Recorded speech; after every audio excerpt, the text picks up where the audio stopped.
They called him King Eric, a man who didn't just play football, but transformed it into theater. In the eyes of Manchester United fans, he was a god in a red shirt. For 5 glorious seasons, he was the pulse of Old Trafford, the symbol of resurrection after a long, barren era. He had the power, the vision, the swagger. He wasn't just winning titles, he was redefining what it meant to be a footballer. But one day in May 1997, at the age of 30, he vanished. No injury, no scandal, no whispers of decline, just a quiet press release, a brief farewell, and silence. The man who commanded stadiums with a flick of his collar and a flash of his boots simply walked away. And to this day, no one can fully explain why. Before that, he had already stunned the world once, not with his footwork, but with a kung fu kick into the chest of a taunting fan. An act of madness that nearly ended his career and remains one of the most infamous moments in football history. He was worshipped and feared, a genius and a time bomb. He quoted poetry, spoke in riddles, and wore mystery like an armor. But even more shocking than his rage was his silence. Why did Eric Cantona leave at the height of his power? Was it disillusionment, boredom, a secret punishment from within the club? Or was it the final move of an artist who never wanted to be understood? This is not a story about goals or assists. This is about a genius who chose exile over glory, and the haunting silence he left behind. To understand the enigma of Eric Cantona, one must first understand the world he rebelled against. Born in 1966 in Marseille, France, a city both beautiful and bruised, Eric Daniel Pierre Cantona was shaped by contrasts. His roots were Mediterranean and revolutionary. A Catalan grandfather who fled Franco's regime, a Sardinian grandmother, a childhood steeped in working-class grit and artistic dream. Even as a boy, Eric was too much for the system. Intense, impulsive, gifted beyond his years. Football for him was never just a sport. It was performance, expression, combat. In the late 1980s, French football was a fractured space. Its golden age of Platini was fading, and the national team had missed the 1990 World Cup. The domestic league struggled with violence, corruption, and inconsistency. And here came Cantona, a prodigious talent at Auxerre and then Marseille, but also a ticking time bomb. He was suspended repeatedly, once for throwing his boots at a teammate, another time for calling the French national coach a bag of shit. In 1989, after being banned for a month, Cantona announced his retirement at 23. But his story was far from over. By 1992, English football, raw, aggressive, passionate, offered him a lifeline. Leeds United took a chance on him, and it paid off. He helped them win the final First Division title before the birth of the Premier League. But his style, his touch, his elegance, it didn't belong to Elland Road. It belonged on a grander stage. In November 1992, Alex Ferguson made a phone call that changed everything. Manchester United, desperate for a spark after losing out on Alan Shearer, gambled on the French outcast. The rest is legend. Within months, Cantona became the epicenter of Ferguson's revolution. A leader without the armband, a conductor with a rebel soul. He inspired a generation. Giggs, Scholes, Beckham, Neville. The class of '92 didn't just learn football from him. They learned how to carry themselves like champions. And England, with its rigid football culture, had no idea what hit them. Here was a man who played with his collar up, as if he were a knight in some modern-day crusade. He strolled rather than sprinted, passed rather than powered. His goals were poems, chipped delicately, volleyed with elegance, celebrated with arms outstretched like a Christ figure. He spoke little, but when he did, it was cryptic. After returning from his kung fu kick suspension, his press conference consisted of a single surreal line. When the seagulls follow the trawler, it is because they think sardines will be thrown into the sea. The media mocked it. Fans memorized it. And behind it lay the truth. Cantona was never just a footballer. He was an artist trapped in a gladiator's arena. But his genius was volatile. In January 1995, after being sent off against Crystal Palace, he turned and launched a kung fu kick into the crowd, striking a fan who had racially abused him. He was banned for 8 months, fined, and sentenced to community service. Most thought his career was over. Ferguson stood by him. The club stood by him. And Cantona came back, quieter, stronger, crowned champion again in 1996 and 1997. But something had changed. He smiled less. He spoke even less. And just when the team seemed unstoppable, Cantona did the unthinkable. He left. At 30, with no major injuries, no decline in form, and with Manchester United on top of the English game, he walked away. No farewell match, no proper explanation, no big interview. Just a note: I have played professional football for 13 years. It is time for me to move on. The public narrative was that of a man choosing peace. But for those who had watched him closely, the question still lingers. Why? Was he a misunderstood poet in a brutal world? A legend who got tired of being caged? Or did something darker happen behind the scenes? A falling out? A betrayal? A silencing? That is the mystery, and that is what we explore next. When Eric Cantona arrived in England, he didn't just adapt, he seized it. Within weeks of joining Manchester United in late 1992, he turned a struggling squad into title contenders and then into champions. It was not just what he did with the ball, it was how he made others believe. Roy Keane would later call him the catalyst. Ferguson would call him the one who changed everything. His rise was meteoric. In the 1992-93 season, United won their first top-flight title in 26 years. Cantona scored, assisted, argued, mesmerized. He looked like a player from another planet. Calm where others were frantic, elegant where others were brutish. His arrival marked the beginning of United's dominance, and he followed up with another title in 1993-94. That year, he scored 25 goals in all competitions, many from the penalty spot, but many others that defined matches, seasons, and identities. He was adored. Yet beneath the celebration, signs of fragility began to appear. Cantona was never emotionally stable in the way traditional stars were.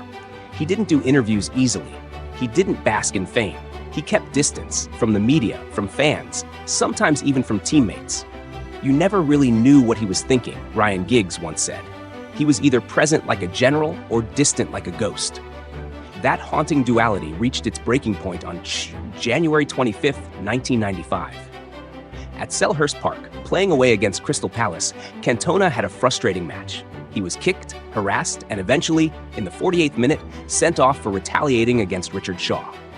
As he walked off, a Palace fan named Matthew Simmons sprinted down 11 rows and screamed, "Fuck off back to France, you French bastard!" What followed was football's most infamous moment of rage. Cantona launched himself over the advertising boards, legs first, striking Simmons in the chest with a kung fu kick, then following it up with punches. Security dragged him away, but the image was seared into history. The fallout was cataclysmic. The FA suspended him for 8 months, a virtual death sentence for a footballer at his peak. The police charged him with assault. Sponsors dropped him. The tabloids called him a thug. Even within Manchester United, there were voices calling for his contract to be torn up. But Alex Ferguson didn't flinch. He visited Cantona in France, assured him he still had a place at the club, and vowed to protect him. This was the first fall, but it wasn't the end. Cantona returned in October 1995, facing Liverpool at Old Trafford. He set up a goal within minutes and scored the equalizer from the penalty spot. The stadium shook. "We felt like a tribe getting back our leader," said Gary Neville. The comeback was legendary. United went on to win the double that season, Premier League and FA Cup, with Cantona scoring the winner at Wembley. Yet, something had shifted. He no longer celebrated wildly. His stare was colder, his voice quieter. The man who once stood defiantly before fans now seemed like he was playing through glass. Observers noted he often stayed alone after matches. At team dinners, he would arrive late and leave early. Even Ferguson admitted Eric was with us, but also not quite with us anymore. And then came May 1997. After leading United to yet another title, his 4th in 5 seasons, he asked for a meeting with Ferguson. There was no warning, no build-up, no rumors. He simply said, "Boss, I've decided to stop playing. I'm going to retire." Ferguson tried to talk him out of it. He offered a testimonial match, a longer vacation, even time away from training. But Cantona was resolute. "It's over," he said. Just like that, the magician vanished from the stage. There was no final match, no farewell ceremony, just a short press statement. The fans were devastated. The media was stunned. Even his closest teammates didn't see it coming. "He just disappeared," said Peter Schmeichel. "One day he was there, the next, gone." It was a second fall, this time not caused by rage, but by silence. And it begged a bigger question. Why would a man still at the top of his game, with no injuries and the world at his feet, walk away? In the next part, we peel back the curtain and reveal the dark truth that no one dared speak. When Eric Cantona left football in 1997, the public accepted his words at face value, that he wanted to pursue other passions, cinema, photography, poetry. But behind that polite explanation lay a storm of silence, one that whispered of deeper wounds and unresolved darkness. Those closest to Cantona have said that even at his happiest, he carried a kind of a melancholy. His brother Joel once described him as someone who smiled rarely, even in victory. His mentor at Auxerre, Guy Roux, saw in him not just a footballer, but a volcano. Ferguson called him introspective to the point of mystery. These weren't just quirks, they were symptoms. Cantona wasn't running away from football. He was escaping something he could no longer endure. Some say it was the pressure. Despite his image as a fearless leader, Cantona never quite found peace in the role of a global icon. At Manchester United, he was worshipped, immortalized, dissected daily. Every mistake, every goal, every glance was a headline. Behind the bravado, the popped collar, the arrogant strut, was a man exhausted by expectation. The demands to perform, to lead, to carry a dynasty on his back, it wore him down. Others believe the Selhurst Park incident never truly healed. Though Cantona served his ban, gave his apologies, and returned triumphant, he never spoke at length about what the moment did to him.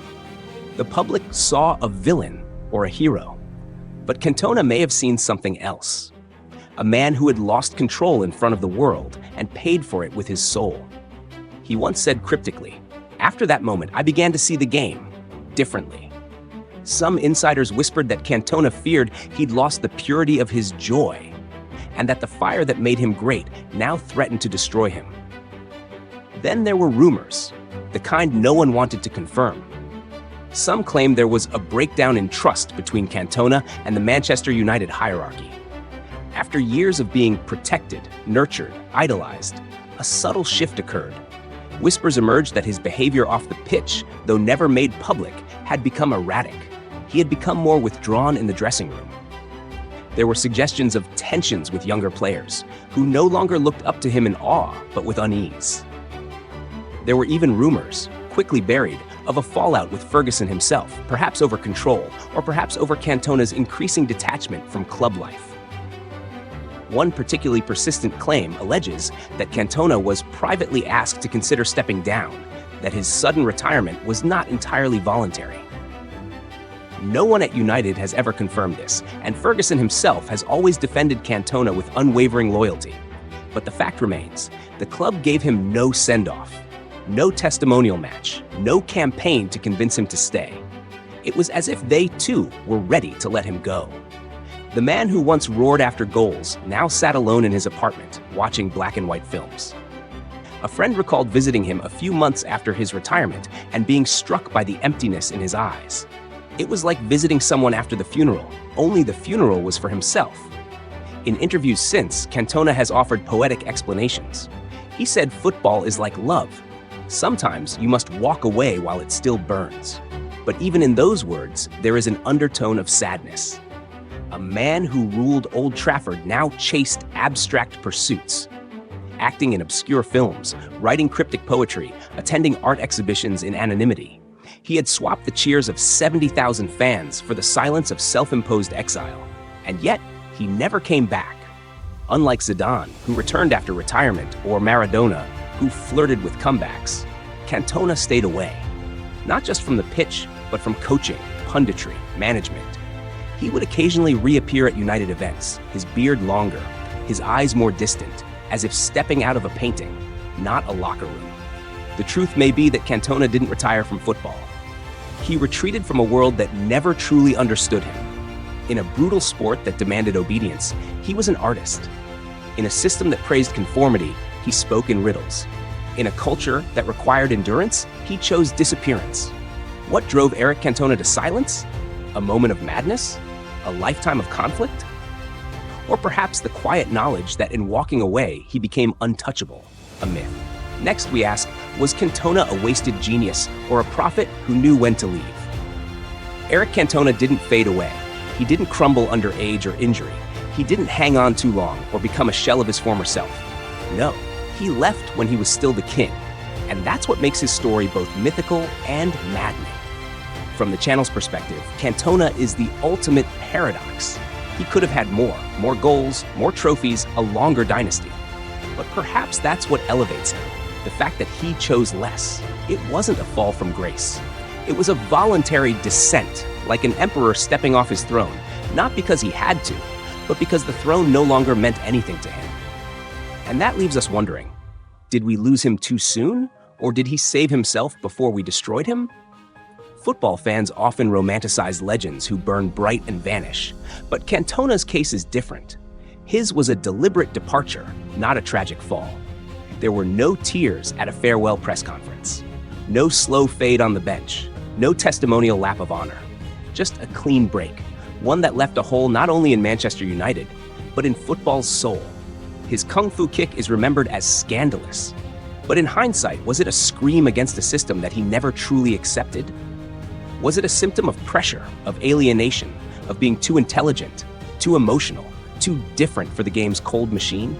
Some say he ran away, others say he ascended. But what if both are true? Eric Cantona might be the only footballer who authored his own myth while still alive. He left without explanation so that we'd forever search for one. He remains untouchable, not because he was flawless, but because he never gave us the chance to see him fall apart. That takes courage, or ego, or both. At this channel, we don't believe Cantona was wasted potential. He changed English football. He taught a club how to be great again. He inspired a generation of players who went on to rule Europe. But more than that, he reminded us that football isn't just about endurance or statistics. It's about identity, expression, fire. He may not have played until 35, but he left at 30 with a legacy many don't achieve in 20 years. So we ask you, was Eric Cantona a rebel who walked away too soon, or a prophet who saw the end coming before anyone else? Was he a genius undone by the world, or a genius who never intended to belong to it? Let us know what you believe.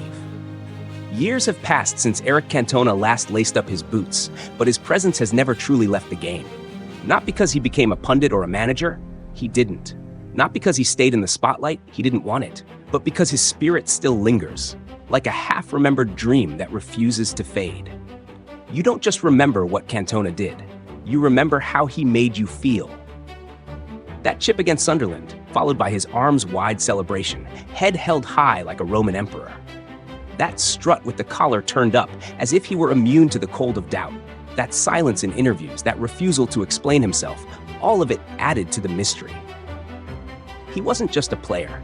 He was a character from a legend, a man born to defy categories. At Manchester United, he is still King Eric, the player who arrived when the club was starved of identity and left it brimming with belief. He didn't just score, he awoke a dynasty. Without Cantona, there is no class of '92 as we know it.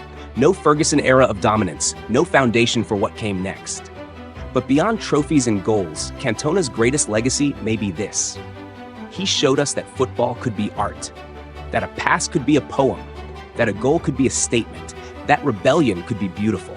In today's football, so polished, so analyzed, so filtered, the idea of someone like Cantona feels impossible. Who would dare walk away while still at the top?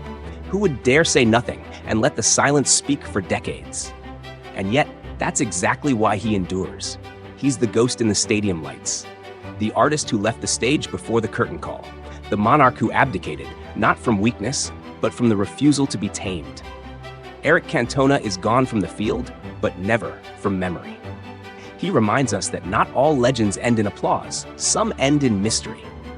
And maybe that's the way it should be, because some stories weren't meant to be finished. But now, you know.